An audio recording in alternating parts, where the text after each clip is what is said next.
छोटे मुखिया की हवा चली, अब मंत्री घूमे गली गली। देखिए ना अभी क्या हालात है, देखिए डेग एकदम हर जगह मुखिया का योजना, पंचायत समिति का योजना, जिला परिषद का योजना, जो नहीं भी हुआ तो उसको शिलान्यास किया जाता है, मुखिया का नाम नहीं रहता है। मंत्री जी को डिबेट करना तो सामने बैठ के कर लें, चैलेंज है। हाँ एकदम चैलेंज है, बैठ के कर लें डिबेट। कहीं पे भी बैठने के लिए। हाँ हाँ, मंत्री जी बहुत पढ़े लिखे नहीं हैं, वो इंटर कैसे रगड़ फगड़ के पास किए हैं, चोरी चमारी करके इंटर पास किए हैं, इंटरमीडिएट। तो जिस तरह से उनकी शिक्षा दीक्षा है, जिस परिवार और संस्कार में बढ़े हैं, उनका पालन पोषण हुआ, उस तरह का वो काम कर रहे हैं। जब चुनाव लड़ते थे तो लोग चंदा बीरी चावल गेहूं दे के उनको चुनाव लड़ाता था प्रारंभ के। हाँ, प्रारंभ में उनके दादाजी बैराग महतो थे जो बैलगाड़ी हाँकते थे, उनके पिताजी भी बैलगाड़ी हाँकते थे। सरपंच जी हाँ। क्या संबंध है मंत्री जी से आपका, मतलब कि जब मिलते उलते हैं तो ऐसे बातचीत होती है? नहीं, हमसे कोई बातचीत नहीं होता है, न कोई न्योता पानी चलता, न कोई बातचीत, कोई प्रणाम पाती नहीं होता। तो नालंदा के जो कौशलेंद्र जी हैं वो सांसद महोदय, ठीक है, उनसे कैसा संबंध है आपका? देखिए कौशलेंद्र जी तो कुछ है नहीं, कौशलेंद्र जी तो एक प्यादा हैं। कह रहे हैं कि अगर हिम्मत है मंत्री जी के या किसी भी यहाँ के विधायक एमएलए को, एमपी को, पूरा नालंदा, हाँ पूरा नालंदा का, अगर निर्दलीय वो लड़के खड़ा, निर्दलीय अगर लड़ेगा हमसे सीट पर लड़ दे, अगर 50,000 से कम हराए तो हम समझिए कि पैदाइश में मेरा फर्क। मतलब इतना कॉन्फिडेंट है? इतना कॉन्फिडेंस है। नीतीश जी का ना डूबने वाला। कहानी खत्म इनका है, अब क्या है, आज नीतीश जी आंख मुनेंगे, जदयू पार्टी नहीं रहेगा। पहली बार आप विधायक का चुनाव लड़े 2015 में? जी 15 में लड़े, 20 में भी लड़े, 25 में भी लड़ने की तैयारी है? 25 में लड़ने की तैयारी है। जन समर्थन कहाँ से लाए? एक मुखिया मतलब कि फाइट कर रहा है, यहाँ के जो बहुत चहेते मंत्री हैं उनसे, और सेकंड नंबर पर रन कर रहे हैं। इस बार क्या तैयारी है और कैसे कैसे चुनाव लड़ने की तैयारी कर रहे हैं आप? क्या आपका कहना है कि जो मंत्री जी हैं वो कहीं ना कहीं यहाँ पे लोगों को क्रश कर रहे हैं? एकदम क्रश कर रहे हैं। आप चलिए नूरसराय वालों में पंचायत समिति के जो उनके विपक्ष के लोग हैं, जो हम लोग के गुट के लोग हैं, 9 गो 8 गो, उनको 5 बरस हुआ 1 रुपया फंड नहीं दिए। बेन में भी वही स्थिति है, राजगीर में भी वही स्थिति है। हम तो जनता से रिक्वेस्ट करते हैं, प्रार्थना करते हैं कि हमको 5 साल मौका देखिए। आप 30 साल बनाम 5 साल का तुलना करिएगा, अगर 30 साल से बेहतर 5 साल नहीं करेंगे तो हमको कान पकड़ के 6ठा साल में हटा दीजिएगा। अब ये कुछ दिन पहले कांग्रेस का दामन थाम लिए हैं और फिर मूड बना है कि फिर हम चुनाव लड़ेंगे और वहीं से लड़ेंगे जहां से हम मंत्री जी को अच्छा टक्कर दिए थे। तो देर ना करते हुए चर्चा को आगे बढ़ाते हैं और जानते हैं कि कौन है कौशलेंद्र कुमार और छोटे मुखिया।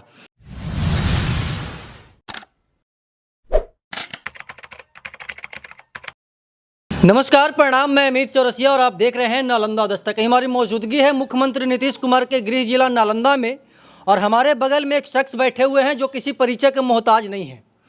आज से 10 वर्ष पहले नालंदा विधानसभा से चुनाव लड़े, पार्टी से चुनाव लड़े, उसके बाद वहाँ पे ये चुनाव नहीं जीत पाए। उसके बाद पुनः 2020 में चुनाव लड़े निर्दलीय से, बहुत अच्छा टक्कर रहा इनसे और मुख्यमंत्री के बहुत चहेते मंत्री श्रवण कुमार से।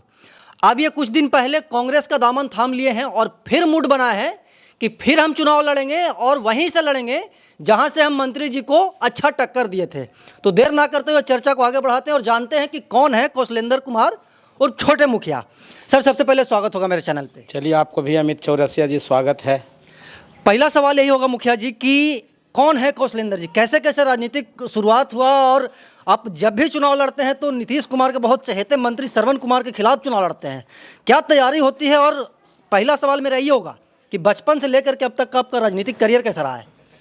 देखिए, मैं तो किसान घर में पैदा हुए और पले बढ़े, खेती गृहस्थी भी किए। 1985 में हमने स्नातक का परीक्षा दिया, उत्तीर्ण हुए। उसके बाद वकालत की पढ़ाई की, उसमें वकालत पास किए। और उसके बाद हम सबसे पहले खेती गृहस्थी करते थे, उसके बाद हम सार्वजनिक जीवन में आए तो साक्षरता अभियान समिति जब चला था तो उससे हम जुड़े तो उसमें हम है कि संयोजक के पद पर काम शुरू में किए। 2001 के चुनाव में हम अजयपुर पंचायत से रिकॉर्ड मतों से, लगभग 1700-1800 मतों से हम मुखिया जीते। 2001 में 1800 मतों से अपने मुखिया का चुनाव जीता? मुखिया में चुनाव जीते। उसके बाद हम है जो कि पैक्स अध्यक्ष का, जयपुर पंचायत पैक्स के पैक्स अध्यक्ष पद का चुनाव जीते, जो वर्तमान में आज तक हम पैक्स अध्यक्ष हैं। उसके बाद 2011 में हम दूसरे पंचायत नूरसराय के 12 खुर्द पंचायत से पंचायत समिति सदस्य चुने गए। और चूँकि प्रमुख का सीट रिजर्व था SC ST का, तो हम उप प्रमुख में फाइट किया और 5 वर्षों तक नूरसराय प्रखंड का 11 से 16 तक उप प्रमुख भी रहे। 15 में हम भाजपा ज्वाइन किया और भाजपा में संजोग से भाजपा हम पर विश्वास करते हुए हमको नालंदा विधानसभा क्षेत्र 176 से उम्मीदवार बनाई और हम चुनाव में लड़े। हम 69,600 मत लाए, लेकिन चूँकि रूलिंग पार्टी था उस समय और आरजेडी और जदयू का गठबंधन था और नीतीश जी का जिला रहने के कारण, प्रशासनिक दबाव के कारण, साजिश के कारण हमको चुनाव हरा दिया गया 15 में कुछ मतों से। फिर 20 में चूँकि हमको साजिश के तहत टिकट नहीं लेने दिया गया किसी भी दल से, तो हमें जो कि इंडिपेंडेंट चुनाव लड़े और 50,000 मत, 49,996 मत, लगभग 50,000 में 4 मत का हम प्राप्त किए और सेकंड रहे, रनर रहे। और उसके बाद जितने भी दल था, आरजेडी, कांग्रेस पार्टी, जितना भी दल था, सबका जमानत जब्त हो गया और हम सेकंड स्थान प्राप्त किए। अगर उस समय भी टिकट हमको कोई पार्टी से मिल जाता तो हम चुनाव जीता था। अच्छा, एक बात बताइए कौशलेंद्र जी कि आप मूल निवासी कहाँ के, कौन से विधानसभा क्षेत्र के रहने वाले हैं? हम मूल निवासी नालंदा विधानसभा क्षेत्र के हैं। मेरा घर अजनौरा है जो अजयपुर पंचायत में पड़ता है, प्रखंड इसका नूरसराय है। अच्छा, तो नालंदा से ही चुनाव आप लड़ते हैं, नालंदा विधानसभा से ही चुनाव लड़ते हैं? नालंदा विधानसभा से ही चुनाव लड़ते हैं, वहीं से चुनाव लड़ते हैं, नालंदा विधानसभा क्षेत्र से। इतना जन समर्थन कहाँ से लाए? एक मुखिया मतलब कि फाइट कर रहा है, यहाँ के जो बहुत चहेते मंत्री हैं उनसे, और सेकंड नंबर पर रन कर रहे हैं। इस बार क्या तैयारी है और कैसे कैसे चुनाव लड़ने की तैयारी कर रहे हैं आप लोग? देखिए, मेरा बचपन से ही एक आदत है, इसको आप भला कहिए या बुरा कहिए, अन्याय के विरुद्ध प्रतिकार करते हैं, अन्याय के विरुद्ध लड़ते हैं। कोई भी शोषित पीड़ित गरीब आदमी को, कोई भी कितनों सामर्थ्यवान आदमी अगर उसको उस पर अत्याचार शोषण करता है, उसके खिलाफ खड़ा होते हैं। इसलिए लोगों का विश्वास बढ़ा और चूंकि मैं मुखिया भी रहा, पैक्स अध्यक्ष भी रहा, तो तमाम पूरे नालंदा जिले में फिर हम सरदार पटेल विचार मंच जो मेरा एक संगठन है उसमें संयोजक भी हैं जिला के। नालंदा विकास मोर्चा के हम अध्यक्ष हैं, जिसके माध्यम से पूरे जिला में हम माने घूम घूम के है जो कि युवाओं को और किसानों को और जो भी यहाँ के लोग हैं उनको हम संगठित करते हैं। इसलिए हमको लोग जन समर्थन है कि सब सर्वसुलभ है, सबसे मिलना जुलना, सबसे बात करना, सबके यहाँ भी निमंत्रण नौता पहानी रहे, शादी विवाह, छठियारी, मरनी, श्राद्ध कर्म जो भी रहता है, पूजा पाठ, हम सब में शामिल होते हैं। लोग हम पर विश्वास भरोसा रखते हैं, चूँकि मैं स्पष्टवादी हूँ और कोई भी बात जो रहता है सत्य उसको हम सबके सामने रखते हैं, उसके लिए हम लड़ते हैं। अच्छा, सबसे पहले किस पार्टी को आप मतलब कि ज्वाइन किए थे सबसे पहली बार? सबसे पहले तो उस समय लोक दल पार्टी था, उसमें हम लोग काम करते थे। और बहुत पहले जब 80 का था, जब हम मैट्रिक पास नहीं किए थे, तो यहाँ से चंद्रकांता जी बीजेपी से चुनाव लड़ती थी, विश्वमोहन चौधरी लड़ते थे। यहाँ से उन्हीं लोग के है जो कि जीप रहता था, उस समय तो साधन कम रहता था, तो 1 रुपया 50 पैसा मिलता था। दिन भर है जो कि वो जीप पर बैठ के हम गाना गाते थे पूरे जिला में घूम घूम के। तो उसी समय से मेरा शुरू से मेंटलिटी था, राजनीतिक जीवन में घर से निकल गए पढ़ते हुए भी। और यहाँ 77 में श्याम सुंदर बाबू चुनाव लड़े थे जनता पार्टी के मूवमेंट में, कांग्रेस पार्टी से। तो उस समय भी हम लोग को 50 पैसा मात्र दिया जाता था, तो टेम्पू से दिन भर हम लोग पूरा अपना क्षेत्र में गाना गाते थे। तो मैंने सार्वजनिक, मैंने समझिए बचपन से मेरा आदत था लोगों के बीच में रहना, लोगों के बीच में काम। अच्छा, मतलब कि जो पॉलिटिकल माइंडसेट है वो बचपन से है कौशलेंद्र जी के पास? जी हाँ, बचपन से। मेरे दादाजी भी सोशल आदमी थे, वो राजनीति नहीं करते थे, लेकिन वे सामाजिक व्यक्ति थे, बड़े किसान थे। 100 बीघा जमीन के मालिक थे। जयपुर हाई स्कूल भी उन्हीं का निर्माण कराया हुआ है। 100 बीघा जमीन? हाँ, और यहाँ माने उनको भोली बाबू नाम था, तो माने हमारा अजनौरा नानी घर है, मेरा पैतृक घर बासोखंदा है। माने मेरा जो अपना है घर बासोखंदा है। यहाँ बासोखंदा, सुंदर विहार, अजनौरा और बेन ब्लॉक में महेशपुर, जनावर, ये सब जगह हमारा माने कौमन, जब हम लोग का ज्वाइंट परिवार था तो सब जगह हम लोग का जमीन जायदाद था। चूँकि गोतिया लोग में बट गया तो अभी अजनौरा रहने लगे। यहाँ भी नानी घर था, यहाँ भी 10 बीघा जमीन हम लोग को था। पहली बार आप विधायक का चुनाव लड़े 2015 में? जी, 15 में लड़े। 20 में भी लड़े, 25 में भी लड़ने की तैयारी है? 25 में लड़ने की तैयारी है। हम तो लड़ना माने एक तरह से समझिए कि यहाँ के जो लोग हैं, यहाँ के जो युवा वर्ग हैं या किसान वर्ग हैं, जो भी हैं, ये जो 30 वर्षों का शासन है, यहाँ के जो वर्तमान विधायक हैं, 30 वर्षों के शासन में जो अत्याचार और शोषण हुआ, जो भ्रष्टाचार हुआ, आपको बताते हैं कि पूरे माने बिहार राज्य में आपको बेन प्रखंड जो मंत्री जी का गिरहा जिला है, मनगिरहा प्रखंड है, आप चले जाइए, उससे ज़्यादा भ्रष्टाचार कहीं नहीं। एक भी मोटेशन, एक भी इंदिरावास, एक भी जाति, एक भी निवास बिना पैसा का नहीं होता। मैं कुछ दिन पहले गया था प्रखंड मुख्यालय का जायजा लेने मुखिया जी, तो वहाँ पे हम देख रहे थे कि बीडीओ साहब के आँख के नीचे जो छोटे छोटे अधिकारी हैं वो अपने आप को एकदम मतलब कि ऑफिसर समझते हैं।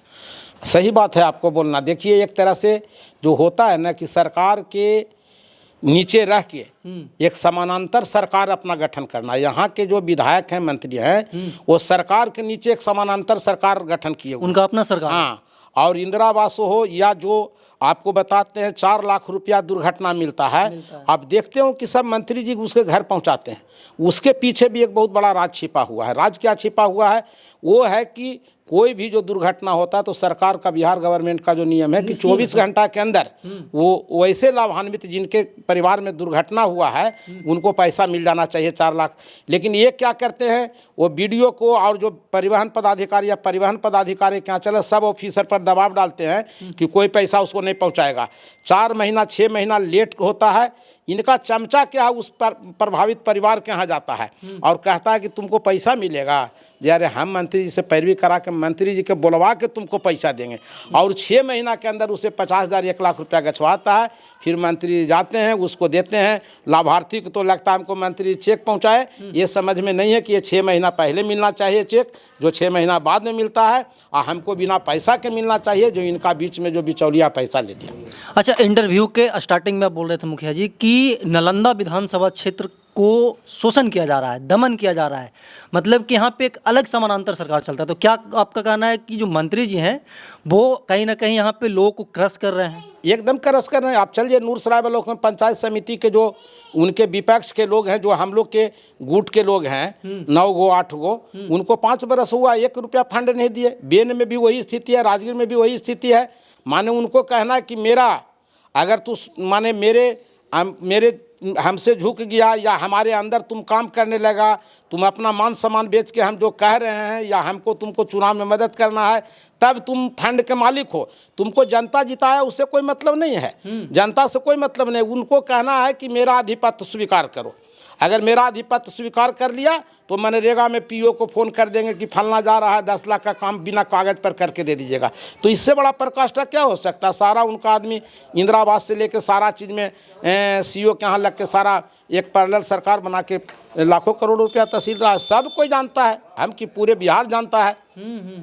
तो क्या संबंध है मंत्री जी से आपका? मतलब कि जब मिलते उलते हैं तो ऐसे बातचीत होती है? नहीं, हमसे कोई बातचीत नहीं होता है, न कोई न्योता पानी चलता, न कोई बातचीत, कोई प्रणाम पाती नहीं होता। वैसे व्यक्ति को प्रणाम करना, आदर करना उनका आदत है कि अपना से बड़ा 80 साल बुजुर्ग को भी पैर छुआते हैं। छोटे मुखिया किसी के पैर छूने के लिए नहीं पैदा हुआ। पैर छुएंगे तो ऐसे व्यक्ति को छुएंगे जो समाज के सबसे पिछले पंक्ति में खड़ा है, गरीब है, गुरबा है, शोषित है, वंचित है, जो सही सम्मान का हकदार है।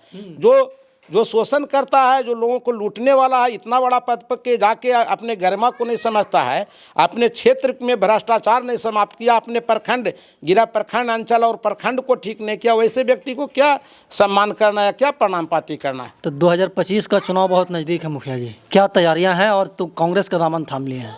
देखिए, नालंदा विधानसभा क्षेत्र की जनता जाग चुकी है। ये 30 साल बनाम 5 साल की लड़ाई है। मैं लोगों से अपील करता हूँ कि आपने 30 साल देखा, आज जाके देखिए नूरसराय में। आप अमित चौरसिया जी, आपसे आग्रह करते हैं, सबसे पुराना ब्लॉक बाजार है ये ब्लॉक, 17 पंचायत का ब्लॉक है। 1 लाख करीब 38-39 हज़ार मेरा वोटर यहाँ का है। नूरसराय प्रखंड में 3,33,000 में उतना वोटर है। और सबसे बड़ा आबादी वाला है। जाके देखिए, वहाँ गबड़ा गोदाम है, संगत तालाब है, जाके नारकीय स्थिति है। एक वर्षा पड़ता है, पूरा वहाँ का देवी देवता पर पैखाना तैरते रहता है। तो सिर्फ रोड और सड़क बनाने तो ये तो जब विकास हो रहा है, सरकार के पैसा आ रहा तो सतत प्रक्रिया है। 20 साल पहले कम काम होता है, पैसा चूँकि फ्लो बढ़ा है तब ज़्यादा काम होगा। तो और दूसरी चीज़ है कि हमारे विधानसभा क्षेत्र में मंत्री जी जानबूझ के माने यहाँ के किसानों को भी ज़मीन लुटवा रहे हैं। यहाँ पर बड़ा उद्योग लग जाता है, बड़ा काम हो जाता है। बिहार का लड़का कोटा में पढ़ने जाता है। हम लोग कहते हैं कि देश और दुनिया में नालंदा विश्वविद्यालय, दुनिया के लोग यहाँ पढ़ने आते थे। अब यहाँ का बच्चा पढ़ने, यहाँ ज़रूरत है बहुत बड़ा एक शिक्षा का हब बनाने का, कि यहाँ का बच्चा बाहर माइग्रेट नहीं करे पढ़ने में।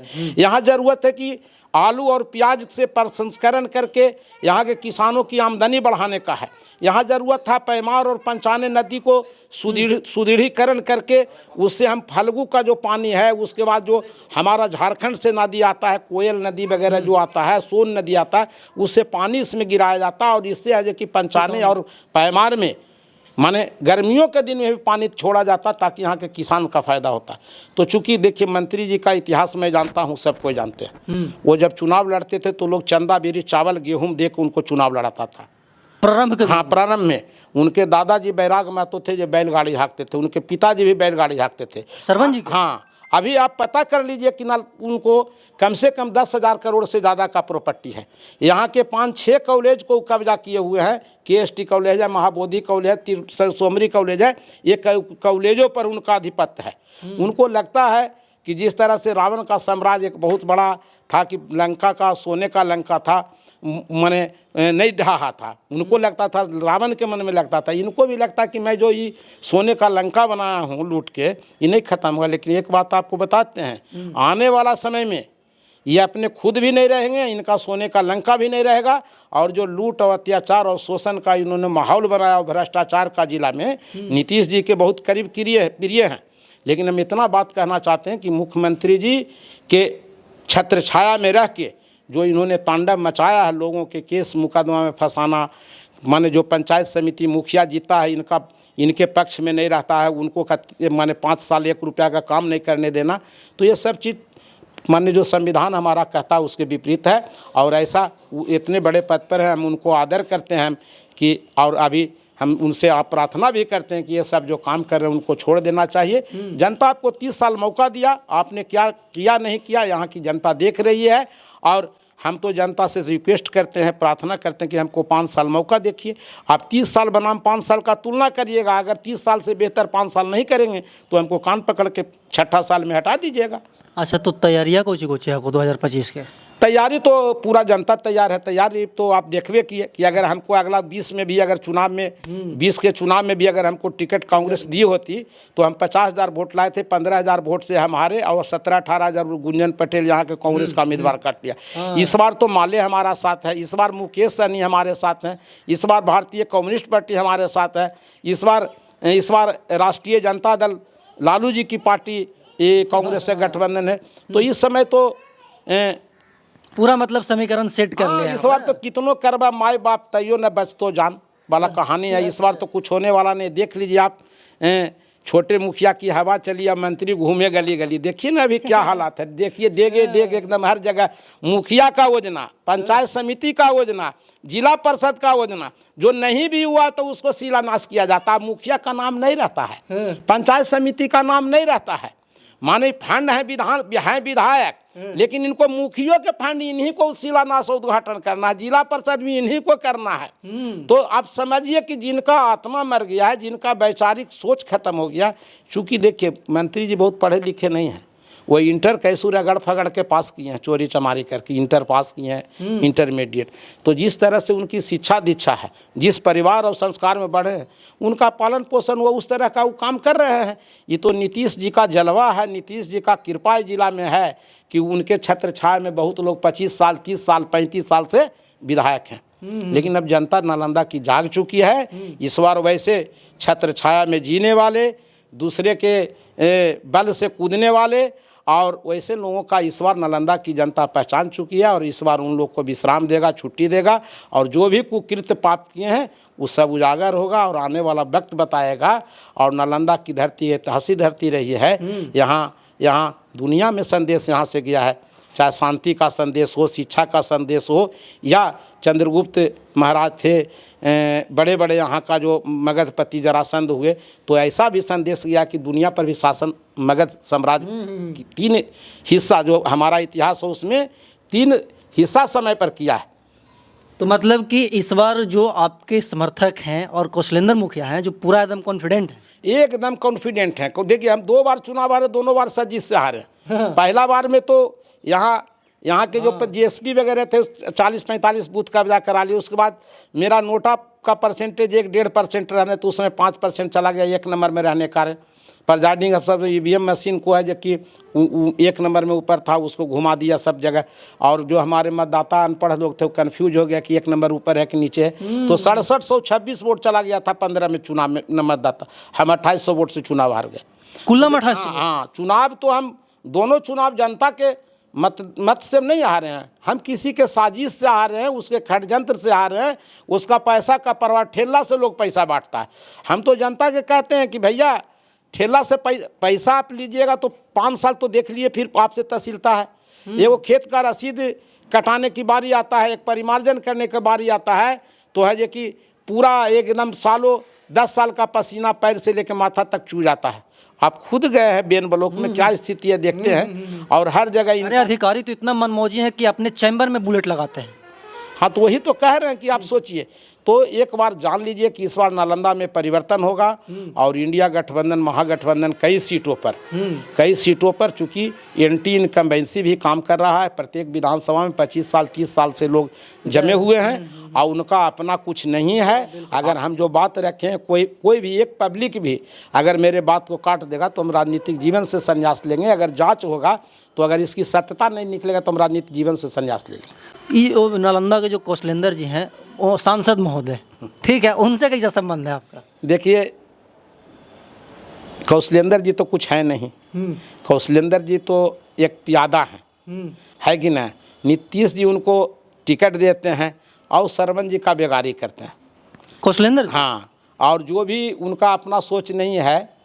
कौशलेंद्र जी को भी एक बार हम मदद किए थे चंडी के सभा में। नीतीश जी हमको कहे कि मुखिया जी आप मदद कर दीजिए इनको। नीतीश जी आपको? हाँ, नीतीश जी बोला के सामने हमको बात हुआ था तो बोले थे कि मदद कर दीजिए। हम मदद किए थे। फिर कौशलेंद्र जी हमको फ़ोन किए कि जे हम आपसे मिलना चाहते हैं। हम कहिए आपसे क्या हम मिलेंगे, हमको मुख्यमंत्री जी से बात हो गई है, वो हम उनसे मिल लिए, तो आपसे फिर क्या मिलेंगे। हम उनसे नहीं मिले। और कौशलेंद्र जी विचार के सीधा आदमी है, सच्चा आदमी है, इसमें कहीं कोई बात नहीं है। लेकिन बेचारा जो वो है, बेचारा जिसको कहता है ना कि बेचारा होता है, वो बेचारा है। इतना दबाव में रहते हैं हमारे विधायक जी के, मंत्री जी के, कि वो बेचारा चाह के भी जो अगर करना भी चाहते हैं तो कर नहीं पाते हैं। अब बोल रहे हैं कि नीतीश जी टिकट देते हैं। कौशलेंद्र जी का मैं इंटरव्यू कर रहा था लोकसभा चुनाव के वक्त, तो बोलते हैं कि मैं कभी टिकट नहीं मांगा हूँ नीतीश कुमार जी से, वो बुला करके हमको देते हैं।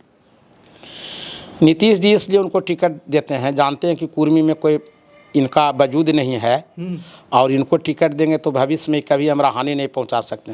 मजबूत आदमी को और जो है जो कि अपना सोच विचार रखने वाला आदमी को नीतीश जी भी किसी कुर्मी को पनपने नालंदा में नहीं देना चाहते हैं। जो बेसलेस है, जिसके पास कोई अपना नहीं ताकत है, वो वैसे लोगों को ही विधायक और सांसद बना के रखना चाहते हैं। ये सब लोग जानता है। मतलब कि जो पूरा राजनीतिक समीकरण है नालंदा का, वो कहीं ना कहीं जातीय समीकरण पर टिका हुआ, आप ये बोल रहे हैं? नहीं, जातीय समीकरण पर तो टिका हुआ है ये है, लेकिन इतना बात जरूर है कि नीतीश जी भी कभी नहीं चाहते थे कि कोई मजबूत आदमी नालंदा में पनपे। लेकिन हमारा सोच है कि हम जनता के विचारधारा से चले, जनता के सोच से चले और जनता की लड़ाई लड़ें। इस दरमियान हम बहुत कष्ट से हैं, बहुत केस मुकदमा मेरे पिताजी पर, मेरे माताजी पर, मेरे भाई पर, मेरी पत्नी पर सब हुआ। हो सकता है 2-4 वो केस मुकदमा हो जाए, लेकिन मैं डिगने वाला नहीं हूँ। चूँकि मैं जब नीतीश कुमार जी का और यहाँ के जदयू के जब एकदम उत्थान का समय था, जो उत्कर्ष का समय कहते हैं 2005, 10, 15, मैं वो समय झेल लिया, तो अभी तो डूबने वाला ना है। नीतीश जी का ना डूबने वाला, कहानी खत्म इनका है। अब क्या है, आज नीतीश जी आँख मुनेंगे, जदयू पार्टी नहीं रहेगा, इन लोगों का वजूद नहीं रहेगा। कह रहे हैं कि अगर हिम्मत है मंत्री जी के या किसी भी यहाँ के विधायक एमएलए को, एमपी को, पूरा नालंदा, हाँ पूरा नालंदा का अगर निर्दलीय वो लड़के खड़ा, निर्दलीय अगर लड़ेगा हमसे सीट पर लड़ दे, अगर 50,000 से कम हराए तो हम समझिए कि पैदाइश में मेरा फर्क। मतलब इतना कॉन्फिडेंट है? इतना कॉन्फिडेंस है। अगर हिम्मत है हम तो लड़ के देखें। इन लोग लड़े तो अगर निर्दलीय में किसी को 5,000 लड़े थे। कौशलेंद्र जी कितना वोट आया था राष्ट्रवादी कांग्रेस पार्टी से, बताइए ना। सरवन कुमार लड़े थे 85 में, 2200 वोट आया था। पूरा राजनीतिक एकदम ढांचा में लड़े थे तो 22,000 वोट से हारे थे नरेश सिंह से। नरेश सिंह निर्दलीय थे। इस समय पूरे देश के संयुक्त जो लोक दल था, जनता दल उस पार्टी से लड़े थे। 85 में दमकिप्पा से लड़े थे, दलित मजदूर किसान पार्टी जो लोक दल, उसमें चौधरी चरण सिंह का था, उससे लड़े थे। कितना सारे थे, 2200 कुछ वोट आया था। मतलब कि अभी भी नंबर नहीं था आदमी को, नंबर नहीं था। तो ये लोग तो नीति 95 में चूँकि नरेश सिंह को यहाँ से साइड लाइन कर दिया गया फंसा के।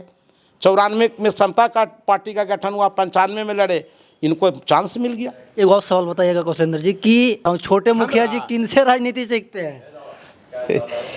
हम क्या कहें, इसमें तो हमको समझ में नहीं आता किससे, लेकिन हमको तो बहुत लोगों के सानिध्य में हम रहे हैं राजनीति में।